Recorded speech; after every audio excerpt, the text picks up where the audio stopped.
देखते हैं आप किरचॉफ के नियम। तो किरचॉफ के दो नियम है, जैसे अपन ने देखा कि किरचॉफ का प्रथम नियम जिसको अपन संधि नियम भी बोलते हैं, ठीक है। ऐसे किरचॉफ का जो दूसरा नियम है इसको अपन वोल्टा का नियम कहते हैं। दोनों एक एक करके अपन देखते हैं। तो पहले किरचॉफ का प्रथम नियम अपन देखते हैं कि प्रथम नियम क्या बोलता है। तो देखो ये कहता है, ये संधि नियम है, इसके नाम में आ रहा है। तो संधि मतलब क्या होता है, जंक्शन। जंक्शन का मतलब जहाँ दो से ज्यादा वायर जहाँ मिलेंगे। जैसे दो क्यों नहीं, क्योंकि देखो अगर कोई भी वायर होगा, अगर मैं पूछूं ये संधि है क्या, तो यहाँ दो तो हो गए, देखो एक ये दो हो गए ना, तो क्या ये संधि है क्या, नहीं है। अगर ये संधि होगी तो तार का तो हर बिंदु संधि है, तो क्योंकि सबसे दो होंगे, एक आने वाली और जाने वाली। तो संधि मतलब क्या, कम से कम कितने तार होने चाहिए, तीन होने चाहिए कम से कम, फिर चाहे ज्यादा हो, ठीक है, इस तरह से।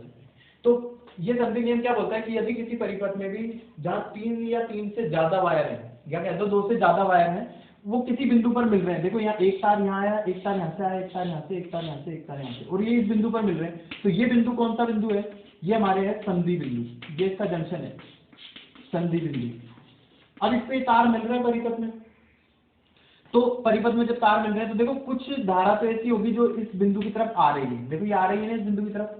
ऐसे ही मान लो कोई I2 धारा है, वो भी इस बिंदु की तरफ आ रही है। ऐसे ही मान लो कोई I3 धारा है, वो भी इस बिंदु की तरफ आ रही है। और एक धारा I4 जो इस बिंदु से जा रही है, देखो बाहर की तरफ जा रही है ना, इस बिंदु से बाहर। और ऐसे ही इस बिंदु से बाहर ये कोई धारा मान लो I5 है। तो मैंने माना कि परिपथ है, इसमें कोई संधि बिंदु है जिसमें 5 तार जुड़े हुए हैं। 3 तारों से जो धारा आ रही है I1, I2 और I3, 2 तारे हैं जिनसे धारा बाहर की ओर जाएगी। तो ये संधि नियम क्या बोलता है, ये कहता है कि परिपथ में किसी संधि बिंदु पर, लिखिए कैसे, परिपथ के किसी संधि बिंदु पर धाराओं का बीजगणितीय योग, यानी एल्जेब्रिक सम शून्य होता है।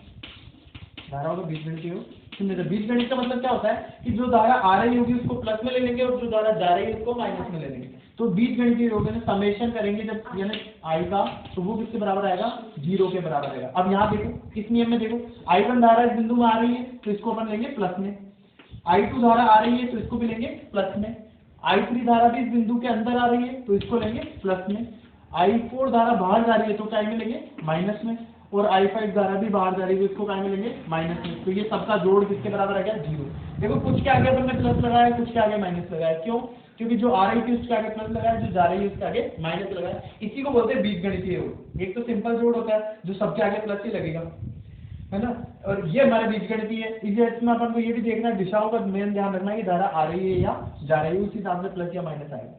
इस माइनस वाले टर्म को उधर भेज दो तो ये I1 plus I2 plus I3 का मान किसके बराबर हो जाएगा, I4 प्लस I5 के।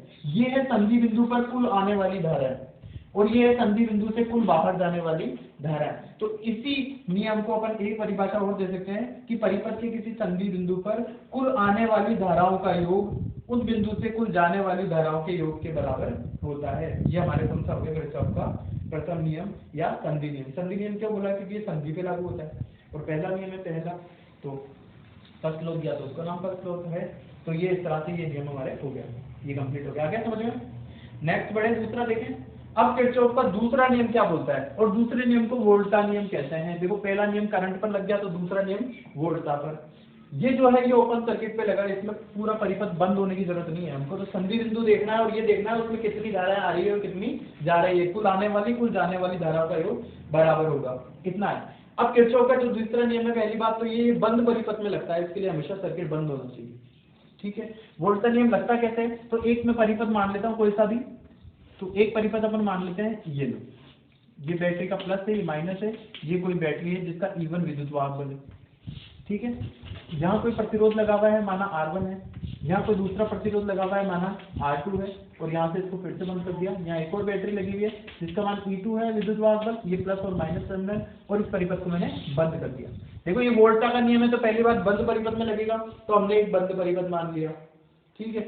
उसके बाद अपन को अब इसमें अपन वोल्टा का नियम लगाते हैं कि वोल्टा के नियम से इसमें क्या समीकरण बनेगा। तो देखो दो सेल इसमें लगे हुए, इस सेल के कारण धारा इस तरफ प्रवाहित होगी, इस सेल के कारण इस तरफ प्रवाहित होगी। जिस सेल की वोल्टता ज्यादा होगी धारा उस तरफ प्रवाहित हो जाएगी, ठीक है। अभी अपन को E1 और E2 दे रखा है, ये तो पता ही नहीं कौन से सेल की ज्यादा है। तो अपन धारा किसी भी दिशा में, तो इसमें क्या करना है बच्चों का, जब दूसरा नियम लगाओ तो तुम धारा किसी भी एक दिशा में मान के चलो, उधर से अपन इसको सॉल्व कर लेंगे। तो देखो एक बार तो मैं मान लेता हूँ धारा ऐसे बह रही है, माना इस परिपथ में I धारा बह रही है और वो कैसे बह रही है, इसका मतलब क्या है, ऐसे जा रही है U, समझ गए क्या बात, इसका मतलब क्या है, ये ऐसे जा रही है, ये धारा जा रही है।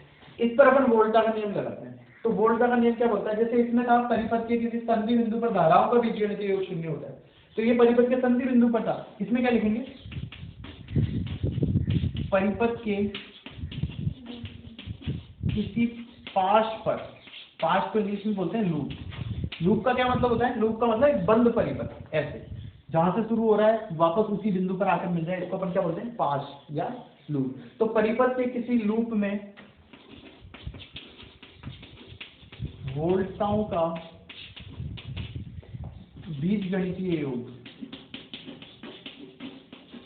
बीजगणितीय योग शून्य होता है, शून्य होता है।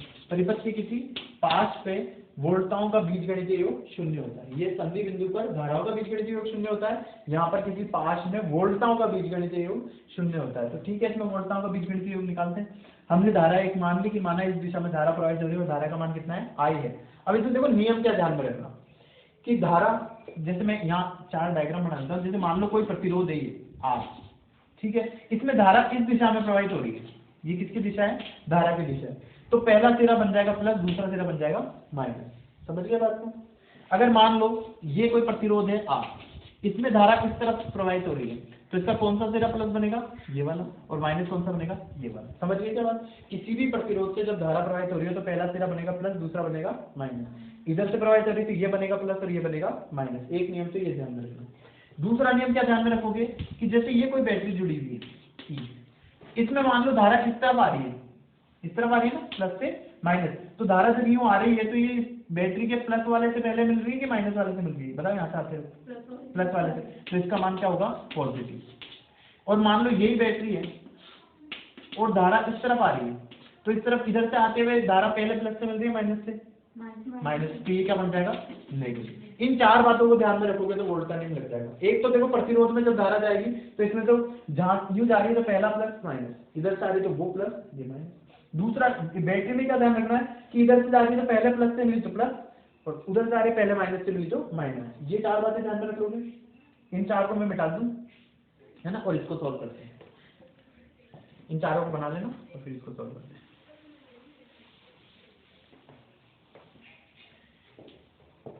अब इसमें देखो, इसमें अपन लगाते हैं धारा, मैंने ऐसे मानी, कहीं से भी शुरू कर लो, मैं इधर से शुरू कर लेता हूँ। धारा यूं जा रही है ना, तो बताओ ये प्लस बनेगा ये माइनस बनेगा, सही है क्या, धारा यूं गई, सही है। धारा इसमें भी यूं ही जा रही है, बताओ कौन सा प्लस बनेगा, ये वाला प्लस और ये वाला माइनस। इस तरफ से आई और फिर यहाँ से नीचे जा रही है, पहले किससे मिली, प्लस से, तो ये बैटरी वाली कैसी आएगी, पॉजिटिव आएगी, ठीक है।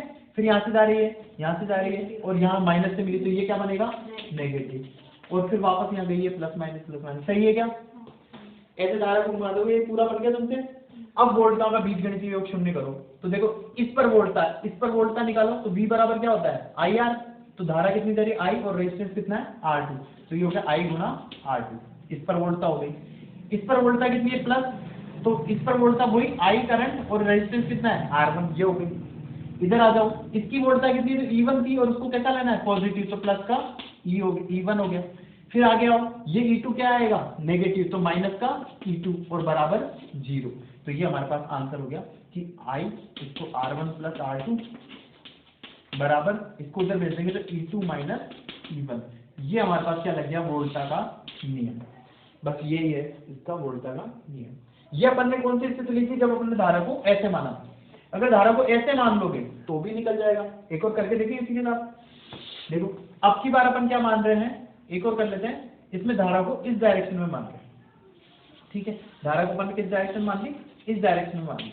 तो देखो यहाँ से धारा जब जाएगी तो ये बनेगा प्लस और ये क्या बनेगा माइनस, इसमें ये बनेगा प्लस और ये बनेगा माइनस। इस तरफ से भी तो पहले प्लस से टकराएगा, तो ये क्या हो जाएगा पॉजिटिव, यहाँ से आई, यहाँ से आ जाओ, ये कैसा बनेगा नेगेटिव, तो ये बन जाएगा नेगेटिव।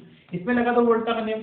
इस पर विभव क्या होगा, वही IR, तो I गुणा R1, तो I गुणा R1 प्लस इस पर विभव क्या होगा, तो I गुणा R2 बराबर, सॉरी चलने तो इसी को अभी से वोल्टाओं का बीजगणित सारे जोड़ने हैं ना, तो यहाँ से आ जाओ, ये तो प्लस में आया ना इस बार E2, तो प्लस का E2, और ये माइनस में आया तो माइनस का E1 बराबर 0।